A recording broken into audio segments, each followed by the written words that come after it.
Muy bien, hermanos, buenos días. Un gusto de nueva cuenta el poder estar juntos este domingo. Qué rápido se van las semanas, no sé ustedes, pero a mí las semanas se me van como agua. Entonces, pues gracias a Dios que nos da la oportunidad de estar de nueva cuenta juntos. Vamos a dar continuación, como siempre comentamos, al estudio que hemos venido haciendo acerca de Primera de Pedro 4. En esta mañana, si Dios nos concede, vamos a poder completar esos 3 versículos que les había comentado en la sesión anterior.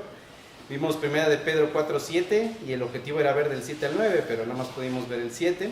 Hoy vamos a ver 8 y 9 si Dios nos concede. ¿Por qué? Porque bueno, estos 3 versículos vienen conectados. Entonces voy a darle lectura, me siguen por favor con la mirada. Más en Primera de Pedro 4:7. Mas el fin de todas las cosas se acerca. Sed pues sobrios y velad en oración. Y ante todo, tened entre vosotros ferviente amor, porque el amor cubrirá multitud de pecados. Hospedaos los unos a los otros sin murmuraciones. Bueno, entonces vamos a dar continuación a esta porción. Recordarán en la sesión anterior que vimos el versículo 7, que nos habla acerca de que el fin de todas las cosas se acerca. Esto hace referencia, como platicábamos, al fin de todo, como lo comprendíamos, acerca de, pues ya, nosotros comprendemos que existe un orden. Sabemos que primero fue la destrucción de Jerusalén, va a ser después el arrebatamiento, que es lo que los creyentes en Cristo estamos aguardando. Después va a ser el regreso de Cristo para reinar durante el milenio y finalmente el fin de todo. ¿Ok? Pero ciertamente, como platicábamos, estuvimos analizando distintos puntos acerca de esto y de cómo es que se nos exhorta por parte de Pablo de que ya basta de que sigamos dormidos, que ya nos levantemos de este sueño en el que nos encontramos, que realmente estemos constantes, que abandonemos las obras de las tinieblas y nos vistamos de las obras de la luz, y que estemos ciertamente teniendo presente que nuestro Señor Jesús viene dentro de poco. Primero, que no tarda en venir. Segundo, que cuando Él venga, su venida va a ser rápida, va a ser pronta, va a ser inmediata. En este sentido, tener presente que nosotros debiésemos estar anhelando primeramente la venida de Cristo, y segundo, estar constantes en el trabajo del Señor, y tener presente que no podemos decir, pues ya pasaron 2000 años y Jesús dijo que iba a venir y en 2000 años no ha venido. Pues de qué se trata, ¿no? Estudiamos acerca de cómo es que el Señor, pues para Él 1000 años son como la vigilia de la noche, pero claramente también estudiamos que ciertamente nuestra salvación está aún más cerca que aquel día cuando creímos. ¿Por qué? Porque el tiempo sigue avanzando y bástese un botón como ahorita. ¿Hace cuánto tiempo que era domingo? Pues sí, decimos 7 días, pero ¡ay! Ya los días ya no parecen días, no sé ustedes, pero a mí los días se me van como agua. Y sé que es lo mismo para todos nosotros. Entonces el tiempo se aproxima, el tiempo está cerca, y pues debemos de estar constantes. Básicamente es la enseñanza de lo que hemos venido viendo. Por eso es que nos dice, sed pues sobrios, y recordemos que en cuanto a la parte de sobrios, nos decía de tener una mente compuesta, una mente razonada, una mente recta, una mente despierta, no andar divagando en sueños, en cosas que no son. Céntrate en Cristo, tus ojos puestos en Cristo. Recordemos esto, y quizá no lo mencioné, pero el peor error que podemos tener como cristianos o como creyentes es tener nuestros ojos puestos en otros creyentes. Eso es lo peor que podemos hacer, porque todos somos hombres, todos fallamos, todos nos equivocamos, todos caemos. ¿Y qué es lo que sucede cuando tenemos los ojos puestos en otro creyente? Pues vamos a juzgar al Señor basándonos en otros creyentes. Es cuando vienen aquellos que dicen, velo, es cristiano, qué hipócrita es. Dicen mucho acerca de la salvación, hablan mucho de Cristo, pero velos cómo viven, velos qué hacen. Tenemos mal puesta la vista. La vista nunca debe de estar en un creyente. La vista siempre debe de estar puesta en Cristo, porque Cristo es el único que es recto, perfecto, justo, bueno, y es nuestro ejemplo a seguir. Entonces debemos de estar en esa forma, teniendo presente que el tiempo se acerca, y que debemos de estar en oración constante. En oración constante significa que debemos de llevar una vida constante de oración, pero que si una persona tiene una mente desequilibrada, ciertamente su planteamiento de la vida va a ser frívolo e irresponsable y no puede orar como debe. ¿Qué significa esto? Que la persona que está perdida en todas las demás afanes del mundo, afanes de la vida, primero le va a dar atención a todo esto antes que a su vida de oración. Y debemos de estarle dando primordialmente un enfoque a nuestra vida de oración para que fortalezcamos nuestra relación con Cristo. Bueno, Entonces, ciertamente esto fue lo que vimos la sesión anterior. Vamos a comenzar con una oración y vamos a continuar con 1 de Pedro 4, 8 y 9. Voy a cerrar mis ojos. Padre Santo, le doy gracias, Señor mío, porque nos da la oportunidad de estar aquí juntos. Gracias, Padre, por la vida de todos y cada uno de mis hermanos, Señor, por quienes usted ha puesto en su corazón, Señor, su voluntad del estar aquí. Gracias por los medios y los recursos que nos ha dado, Señor, porque nunca faltan, Padre, y porque por medio de ellos podemos movilizarnos, Señor. Gracias por el techo que nos da, por el lecho en el cual podemos recostar nuestra cabeza y descansar, Señor, por el alimento que nos da cada día físico, Padre, y porque hoy a esta hora, Padre, nos concede en este día el poder recibir también alimento espiritual. Quiera, por favor, seguir guiándonos, Padre eterno, dándonos entendimiento, dándonos comprensión, dándonos sabiduría conforme a su voluntad y utilizarnos a quienes expongamos hoy su santa y bendita palabra. Úsenos, por favor, Señor Dios, para que hablemos únicamente su palabra. En el nombre de su unigénito Hijo, mi Señor y Salvador, Cristo Jesús, le doy gracias. Amén. Bueno, 1 de Pedro 4:8 dice: y ante todo, tened entre vosotros ferviente amor, porque el amor cubrirá multitud de pecados. Ahora, cuando dice Pedro, tened entre vosotros ferviente amor, ahí la palabra que podemos destacar es ferviente. La palabra ferviente significa, o viene del griego ektenes, con acento en la, ektenes, y puede tener dos significados. Uno es ser extenso y consistente, o sea, vamos, está dentro de la misma definición, es extenso y consistente. Quiere decir que el amor nunca falla. Ahora, ¿qué significa esto? Cuando Pedro nos dice, debes de tener entre vosotros un ferviente amor, significa que debemos de tener un amor constante e intenso entre creyentes. Constante e intenso. Ahora, cuando hablamos acerca de la constancia, cuando hablamos acerca de que también debe de ser consistente, no es lo mismo consistente y constante. Se parecen, pero no es lo mismo. Constante es no dejar de hacerlo.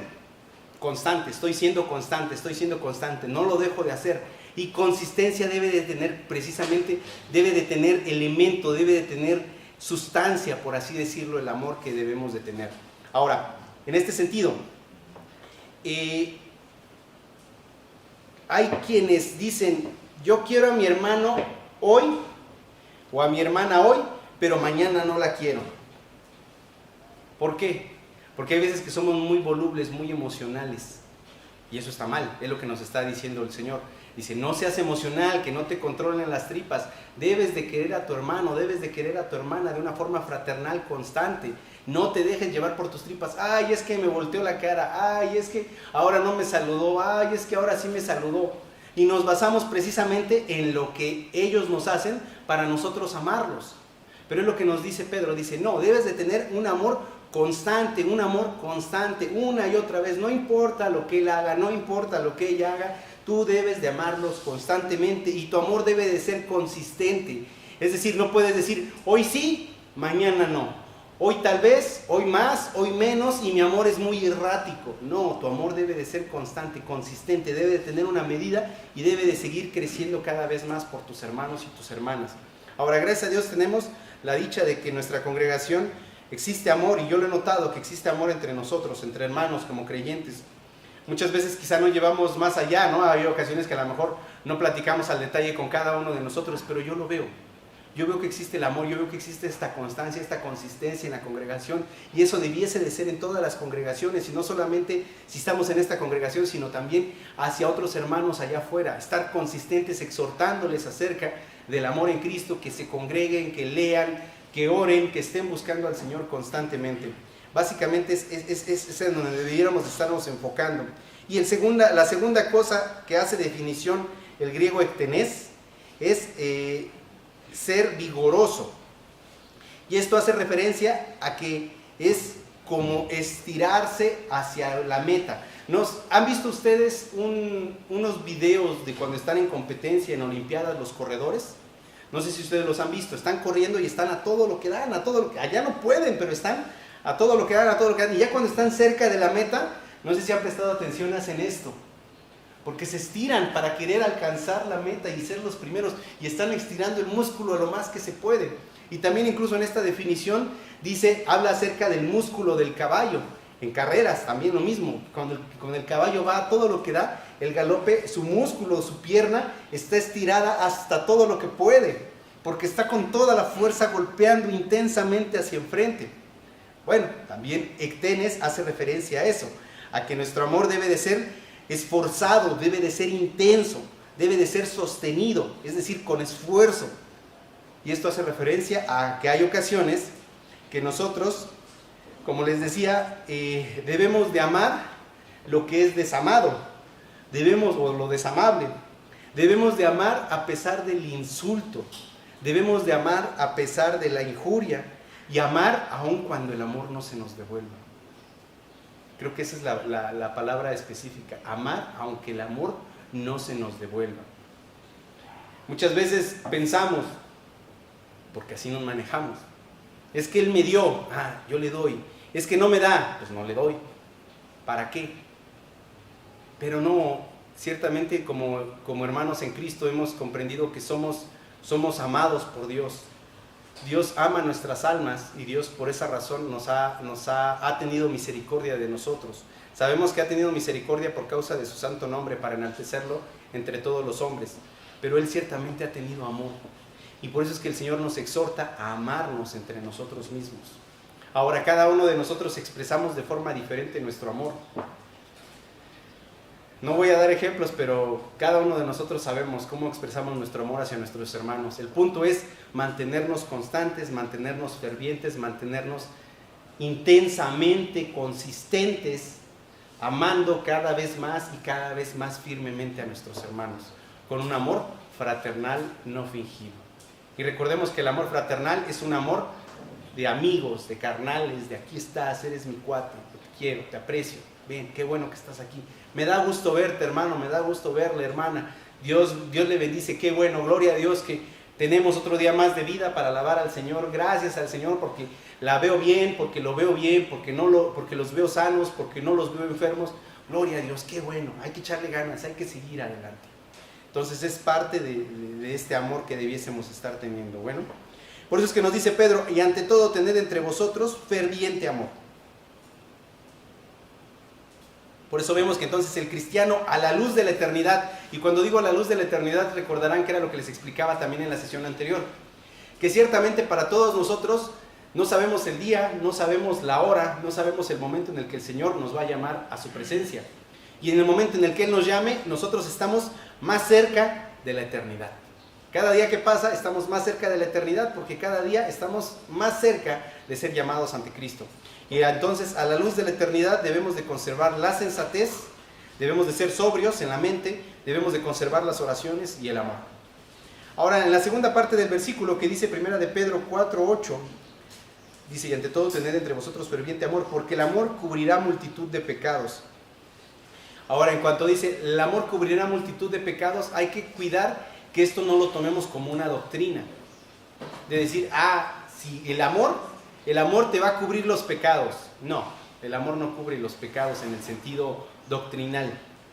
¿Por qué? Porque el único que cubre los pecados, o que no que los cubre, sino que los limpia, que los quita de nosotros, es la sangre de Cristo. Entonces, tener presente que no hace referencia a una cuestión doctrinal, que con amor los pecados van a ser quitados, sino que hace referencia a... Bueno, no hace referencia a que el único que nos puede quitar los pecados es la sangre de Cristo. También en esta situación debemos de tener presente que cuando leemos eso, no significa que debemos de pasar por alto los pecados graves de algún hermano y que esto no debe de eximir a una asamblea de aplicar la disciplina en los hermanos. En esta congregación, lo sabemos, se ha aplicado disciplina a los hermanos cuando han cometido pecados graves. No es válido que nosotros digamos, como Pedro dice, por amor voy a cubrir la multitud de tus pecados, entonces no te voy a disciplinar, hermano, no merece usted disciplina, hermana. No, tampoco hace referencia a eso. ¿Qué sí hace referencia? Hace referencia a que el amor puede pasar por alto fallas menores, pecados menores, entre los creyentes. Y hay tres cosas a las que puede hacer referencia el que oculta la multitud de pecados. La primera es que nuestro amor puede pasar por alto muchos pecados. Vámonos a Proverbios 10:12. En Proverbios 10:12. Proverbios 10:12.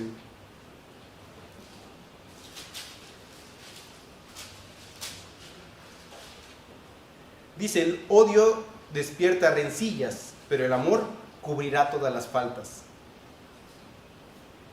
Para nosotros, si amamos a una persona, nos es fácil perdonarla. Por ejemplo, a sus esposas, a sus esposos. Si ustedes aman a sus esposas y aman a sus esposos, que debiésemos estarlos amando, va a ser más fácil perdonar sus ofensas. Para nuestros hijos, si nuestros hijos nos hacen una ofensa, nosotros los perdonamos más fácilmente que lo que hacemos con algún extraño. Por tanto, nuestro amor puede pasar por alto muchos pecados, es decir, el amor de nosotros, nuestro amor hacia el prójimo, puede pasar por alto muchos pecados. Es mi amigo, es mi amiga, los quiero mucho, es mi hermano en Cristo, es mi hermana en Cristo, la quiero mucho, lo quiero mucho, mi esposa, mi esposo, mi hijo, mi hija, mi madre, mi padre, yo los quiero mucho, los amo mucho, más fácilmente los voy a perdonar. Es triste cuando, a pesar de que somos cristianos y tenemos esa facultad de perdonar, no perdonamos y somos rencorosos. Es triste, porque cuando ponemos a la luz el perdón de Cristo, de cómo es que nosotros somos malvados y cómo es que Cristo, a pesar de ser como somos, nos perdonó, el nosotros no querer perdonar a alguien más es triste. También está la otra parte, el segundo punto, que es que si amamos a otros, Dios pasará por alto una multitud de pecados en nosotros. Para esto tenemos a dos tipos de personas. Tenemos a la persona que es moral, que no tiene faltas, que es recta, que se conduce conforme o busca conducirse conforme a las reglas que Dios ha establecido, trata de ser muy moral, trata de ser muy recta, pero no hay amor en su corazón. Son muy estrictos, son muy así, hermano, tienes que ser o no eres, así o no, y no me interesa lo que piensas, no me interesa lo que sientas, tienes que ser así. Pero se olvida la parte del amor. ¿Debemos de ser así? Parte, sí debemos de ser así para manejarnos en el camino de Dios, pero no debemos de olvidar que el amor es fundamental. El amor nos va a llevar al respeto, el amor nos va a llevar al cariño, el amor nos va a llevar a ser tiernos con los hermanos, nos va a llevar a ser tiernos con las hermanas. Ahora, está este grupo de hermanos o de personas, de hermanos, de hermanas, y también nos encontramos con el otro grupo de hermanos o hermanas que tienen muchas faltas, que tienen muchos errores, pero que son amables, que son simpáticos, que muy rara la vez condenan a alguien más, que naturalmente son simpáticos, que son agradables, pues, que son amorosos, que ven una necesidad, que ven una situación entre los hermanos y van y, hermano, yo te ayudo, hermana, yo le ayudo, hermana, ¿qué necesita esto? Vamos, y lo haces, y estás amoroso y tratas, no de, y quizás esta es la palabra, comprendo pero no lo comparto. ¿Qué significa esto?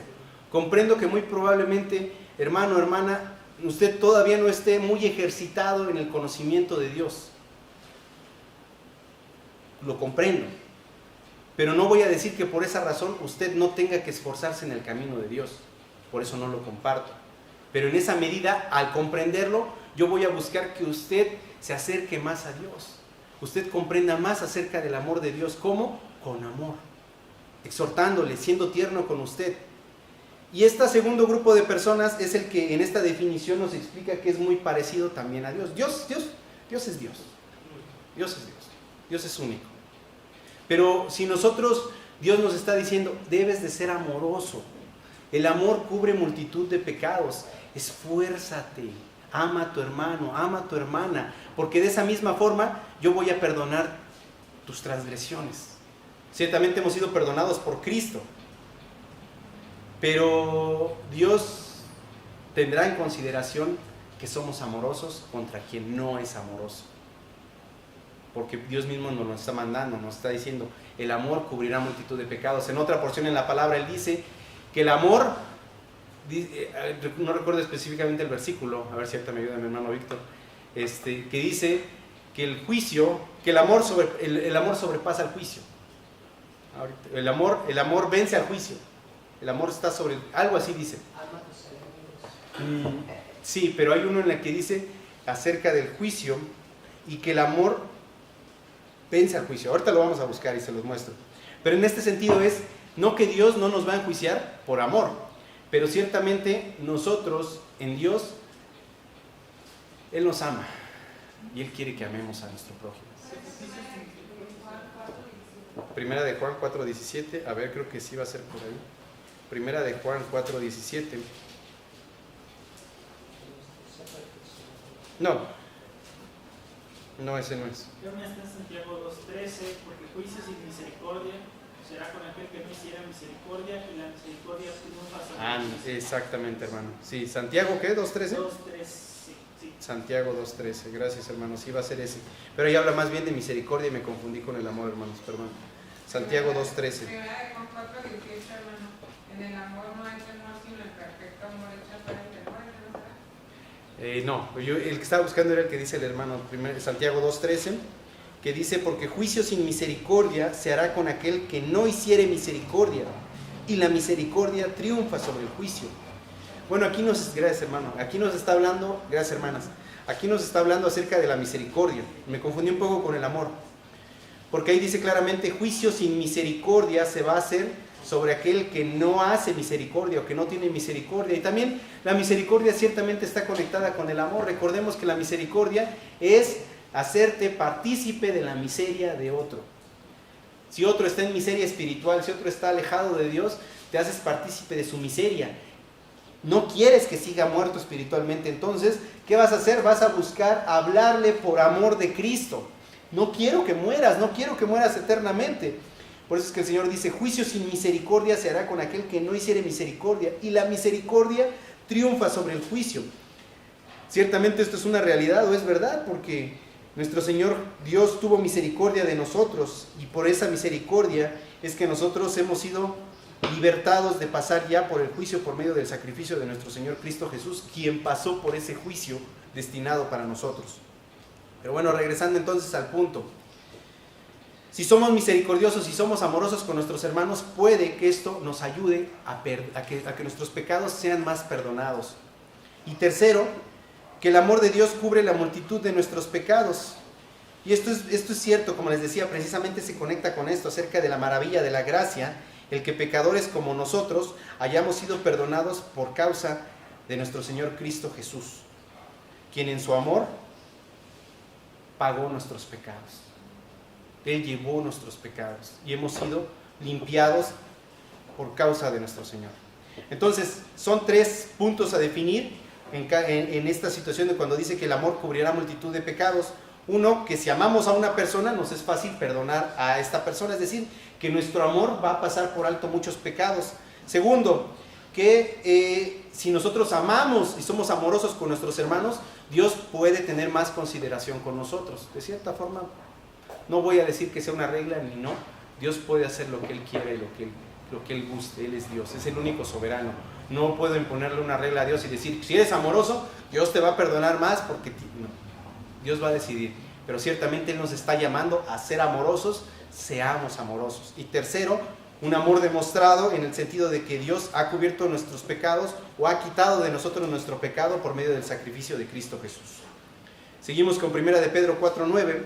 1 de Pedro 4:9 dice, hospedaos los unos a los otros sin murmuraciones. Ahora, hospedaos viene de la palabra filóxenos y significa hospitalario. Pero si dividimos la palabra filóxenos, filo proviene de la palabra filos, que ya sabemos que es el amor fileo, que es el amor agape, filio, eros y estorgos, manden, son 4. Es el estorgos, el filio, el eros y el agape. El estorge o estorgos es el que es el amor natural, es el que nosotros sentimos por nuestros hijos naturalmente. Nació y en cuanto nació lo amé, estorgos, o por nuestros padres. El amor filio es el que sentimos fraternalmente por otro hermano, una hermana, un amigo, incluso hasta por mis hermanos en la carne, que son más que mis hermanos en la carne, los aprecio, son como mis carnales, mis cuates. El amor eros, el que sentimos por nuestra esposo o esposa, y el amor agape es el amor incondicional, el amor de Dios. Entonces aquí si decimos el amor filos es un amor fraternal, y xenos o xenos, que significa extranjeros. Entonces significa tener un amor fraternal por los extranjeros, o que quieres a tus huéspedes, que quieres a cualquier persona ajena, que eres amoroso con alguien que acabas de conocer o que no es local, sino que es extranjero. Ahora, una forma de mostrar el amor a los hermanos es practicando la hospitalidad sin murmuraciones. Y este ejemplo lo estaba dando Pedro específicamente en la época en la que se estaba dando persecuciones sobre los creyentes, que eran perseguidos, estaban siendo asediados por el ejército romano, estaban siendo asediados por todo mundo, y ellos necesitaban un lugar donde reposar, donde pasar la noche. Pero francamente no podían pasarla en la calle, porque por cuanto los estaban persiguiendo, en cuanto los vieran los apresaban. Entonces ahí es donde se demuestra el amor entre los hermanos, porque abren las puertas de sus casas y hospedan a hermanos extranjeros y los ocultan, los cuidan de ellos, tienen amor de ellos por cuanto son hermanos en Cristo. Pero hermanos, no debemos de tener la idea de que esto solamente sucedió en el pasado. Hay que tener la idea constante y presente de que esto se va a repetir. Hay que tener la idea clara de que esto va a volver a suceder, porque sabemos claramente que cuando venga el tiempo de la persecución, que va a regresar el tiempo de la persecución, cuando sea precisamente la gran tribulación, todos los que crean en Cristo van a ser perseguidos, absolutamente todos los que profesen la fe en Cristo van a ser perseguidos y van a ser llevados a la muerte por decapitación. Pero es como yo le digo a mi esposa muchas veces, le digo, el hecho de que nosotros, como decíamos, somos premilenialistas. Entonces nosotros sabemos que el arrebatamiento, o creemos que el arrebatamiento va a ser antes de la gran tribulación. Pretribulacionalistas. Y sabemos que el arrebatamiento, o creemos que el arrebatamiento de nuestras almas o de nuestros cuerpos va a ser antes de la gran tribulación. Es decir, que Dios no nos va a hacer pasar a los creyentes por la tribulación, la gran tribulación. Pero como le digo a mi esposa, eso no significa que nosotros no vamos a ver tribulación. Ojo con eso. Ojo con eso. Porque muchas veces pensamos, yo no voy a pasar por tribulación porque Dios me va a sacar de la gran tribulación. Sí, no vamos a pasar por la gran tribulación, pero eso no significa que no vamos a ver lo que ya estamos comenzando a ver. Todas las señales que estamos empezando a ver acerca de la deformación social, todas las cosas que vamos a empezar a ver, todo este principio de cosas de la persecución, donde a la gente le importa más sus razonamientos que la palabra de Dios. Donde en el momento en el que digas no estoy de acuerdo con el movimiento LGBT, ya eres un intolerante y ya mereces persecución. Ahora, como hemos dicho, yo no odio a un homosexual. No, lo amo. Como Dios ama su alma. Pero mi deber es decirle la verdad. Y la verdad es que están muertos espiritualmente. Así como ellos están muertos espiritualmente, cualquier persona que esté sin Cristo está muerta espiritualmente. Pero ellos no lo comprenden. Y van a ocasionar persecución. Y nosotros, si Dios concede, vamos a ver ese principio. Vamos a ver esos comienzos donde vamos a tener que ver o tener presente esto que nos dice Pedro acerca de tener amor fraternal por los extraños, a tener amor fraternal por los extranjeros en Cristo, que están en Cristo. Va a haber escasez, va a haber problemas. Es como actualmente, hermanos, muchas veces, y esto va a ser nada más un rápido, tenemos el enfoque en las cosas materiales, como lo hemos dicho en el pasado. Yo quiero una casa, yo quiero un carro, yo quiero dinero, yo quiero. Pero yo les pregunto, una vez que tengamos casa, que tengamos carro, que tengamos dinero en el banco, que tengamos todo eso, si ustedes prestan atención, todo se está enfocando ya ahora al control del alimento. No sé si lo han notado, pero ahora ya se está enfocando todo al control del alimento. ¿Por qué? Porque la población ya es tanta. El pueblo, la gente ha migrado de la industria o del segmento agrícola a las ciudades. Ya nadie quiere dedicarse al segmento agrícola. Nadie. Ya nadie quiere dedicarse a labrar la tierra. Y todo comienza en la tierra. Todo comienza en la tierra. Todos quieren ser citadinos, vivir en ciudad y trabajar en sus trabajos tecnológicos y sacar el dinero. Pero no se dan cuenta que aunque tengan todas las cosas que ellos consideran que necesitan, lo que realmente necesitas es el alimento. Si ustedes prestan atención, el alimento se está encareciendo. Yo se lo atribuyo ahorita a la guerra. Yo le atribuyo la inflación a la guerra que estamos pasando. Que la gente no habla de la guerra. Se acordarán hace un mes cómo andaban hablando de la guerra. Y ahorita, ¿quién dice algo de la guerra? Pero la guerra no ha acabado. Pero todas estas relaciones comerciales que existían con este país, ciertamente sostenían la economía global. Al cortarse la relación con esta economía global, muchos insumos se están golpeando y están haciendo que toda la inflación se esté disparando, no solamente en México, sino en todo el mundo. Y es solo un atisbo, un ejemplo de lo que va a suceder cuando comience la guerra mundial, que ya ha sucedido. Se encarece el alimento, se encarecen los productos básicos. El que controle el alimento, el día de mañana va a controlar el mundo. Por eso es que en Apocalipsis también nos dice acerca de la palabra que en aquellos tiempos el alimento para una sola persona va a tener el costo de la paga para esa persona en un solo día. ¿Qué significa esto? Que yo voy a trabajar todo un día como loco y el pago que tenga para eso me va a servir nada más para poder alimentarme yo solo, por el tamaño del costo del alimento. El hospedar a alguien sin murmuraciones el día de mañana, en el tiempo de la persecución, los hermanos no tenían que comer. Y donde, como dice el dicho, donde comen 2, comen 3, y donde comen 3, comen 4. Y cortaban y daban de su alimento. Hay que tener presente que eso va a volver a suceder. No sé si nos toque a nosotros, no sé si les toque a nuestros hijos, a nuestros nietos, yo no lo sé, pero va a volver a suceder. Entonces, hay que tener el enfoque puesto primeramente en Cristo, como hemos sabido, para tener la salvación de nuestras almas y tener presente conscientemente que esto va a suceder y cada uno haga sus provisiones al respecto. Bueno, entonces en Hebreos 13, 1 al 2, Hebreos 13, 1 al 2,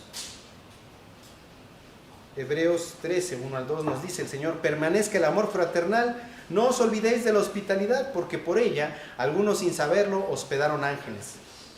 Entonces toda bondad mostrada a un hijo de Dios es contada como mostrada al mismo Señor. En este sentido, como dice, hemos hospedado sin saberlo a ángeles. Y en ese sentido lo decía precisamente Pedro, lo decía acerca del amor que han tenido nuestros hermanos en Cristo, porque han hospedado a hermanos, han hospedado en este caso hasta ángeles, él lo decía. Y vámonos a Mateo 25, 31. Mateo 25, 31, le voy a dar lectura, dice: cuando el Hijo del Hombre venga en su gloria y todos los santos ángeles con él, entonces se sentará en su trono de gloria y serán reunidas delante de él todas las naciones, y apartará los unos de los otros como aparta el pastor las ovejas de los cabritos, y pondrá las ovejas a su derecha y los cabritos a su izquierda. Entonces el rey dirá a los de su derecha: venid, benditos de mi Padre, heredad del reino preparado para vosotros desde la fundación del mundo. Porque tuve hambre y me disteis de comer, tuve sed y me disteis de beber, fui forastero y me recogisteis, estuve desnudo y me cubristeis, enfermo y me visitasteis, en la cárcel y vinisteis a mí. Entonces, los justos le responderán diciendo: Señor, ¿cuándo te vimos hambriento y te sustentamos, o sediento y te dimos de beber? ¿Y cuándo te vimos forastero y te recogimos, o desnudo y te cubrimos? ¿O cuándo te vimos enfermo o en la cárcel y vinimos a ti? 40. Y respondiendo el rey les dirá: de cierto os digo que en cuanto lo hicisteis a uno de estos mis hermanos más pequeños, a mí lo hicisteis. Entonces, toda bondad que nosotros mostremos a un hijo de Dios es contada como bondad mostrada al mismo Señor. Hay que tener eso presente. Si nosotros vemos que un hermano tiene una necesidad, échate un vasito de agua, hermano, échate un taquito, hermano, vente, yo te echo un raite, hermano, vente, yo te ayudo, hermano, yo te llevo, hermano, vamos, hermano, yo te empujo, hermano, ¿qué tienes necesidad? No comprendes esto, hermano, ven, vamos a sentarnos, hermano. Recordarán el dicho que les he dicho, que aunque es terrenal, es muy cierto. Si no sabes, te enseño, si no puedes, te ayudo, pero si no quieres, ¿qué hago? Entonces, en este sentido es, si no puedes, hermano, aquí estoy, dime, yo te echo la mano. Y no por el sentido de que recibamos recompensa, sino por el sentido de tener presente que lo que hacemos entre hermanos para amarnos con este amor fraternal y apoyarnos, es como si lo hiciéramos al mismo Señor.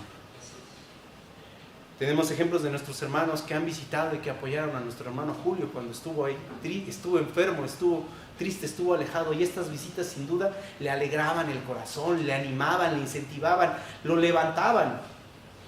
Tenemos hermanos que están sirviendo para la obra y que siguen adelante y que siguen sirviendo, y no lo hacen porque tengan que hacerlo, sino lo hacen porque quieren hacerlo, porque en su corazón está el hacerlo, el amor fraternal a los hermanos, es llevarlo a la obra. Entonces, ciertamente, no importa lo ligera que sea la bondad, será recompensada. Como les digo, no necesariamente lo hacemos por una recompensa, pero ciertamente muchos hemos tenido grandes bendiciones por causa del Señor, por causa de ser bondadosos con otros. Y Mateo 10:40 nos dice en la palabra, Mateo 10:40.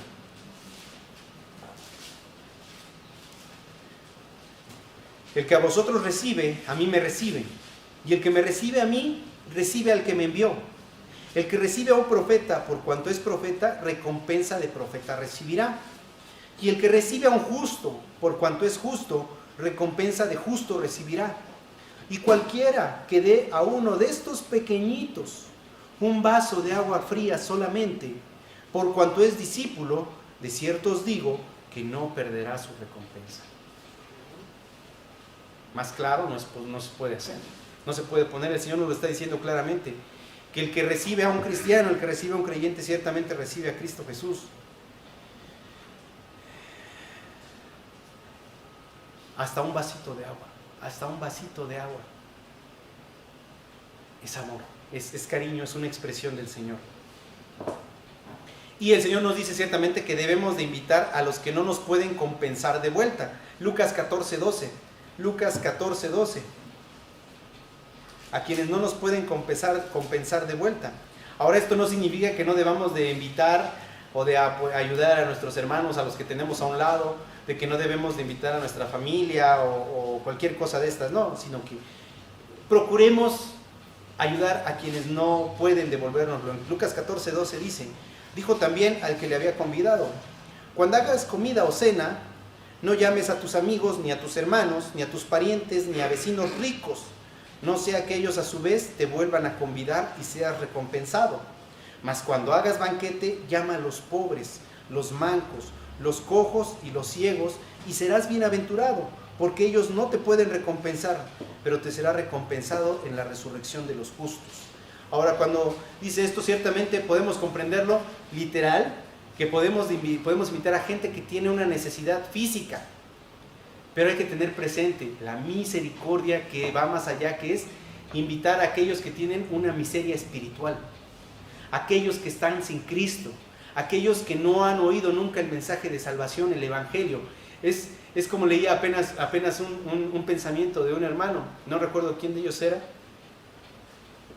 un hermano de antaño, pero decía que las buenas nuevas, es decir, el Evangelio, son buenas nuevas, únicamente son buenas nuevas cuando has comprendido las malas noticias en las que te encuentras. Porque si no entiendes las malas noticias en las que te encuentras, es decir, que estás muerto y que tu fin es muerte, entonces las buenas nuevas no son buenas nuevas. Por eso es que hay que tener misericordia de aquellos que están muertos espiritualmente. Aquellos que no nos pueden devolver, ciertamente, y ni buscamos que nos devuelvan a nosotros, sino que honren y que alaben al Señor por su santo nombre, por su misericordia que Él tuvo hacia nosotros. Conclusión, hermanos. Estamos terminando ya. ¿Manda? ¿Arcis Prol? Gracias, hermano. Lo dijo Arcis Prol. Precisamente eso. Las buenas nuevas son únicamente buenas nuevas cuando hemos comprendido las malas noticias. Conclusión. Tener presente, pues, que desde hace siglos ya estamos en los tiempos postreros. Los tiempos postreros son los tiempos después de que el Señor Jesucristo vino. Ya estamos en los tiempos postreros, pero cada vez, cada día, cada semana, cada mes, cada año que avanzamos, estamos más cerca de los últimos tiempos o los tiempos finales. Es decir, cada vez es más inminente que va a ser el arrebatamiento. Cada vez es más inminente que el Señor vendrá por nosotros, sus hijos. Pero veremos tribulación.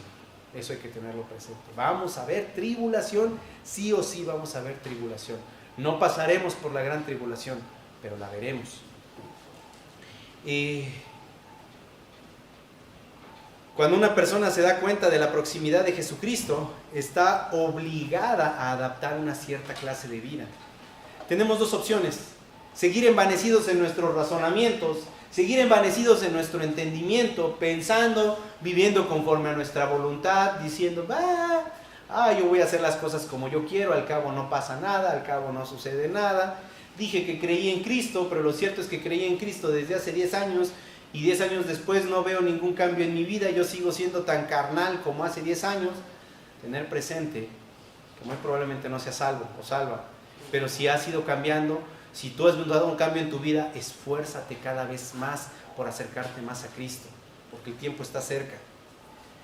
Y debieses de estar teniendo una mente compuesta, tiempo de oración, amor entre los hermanos,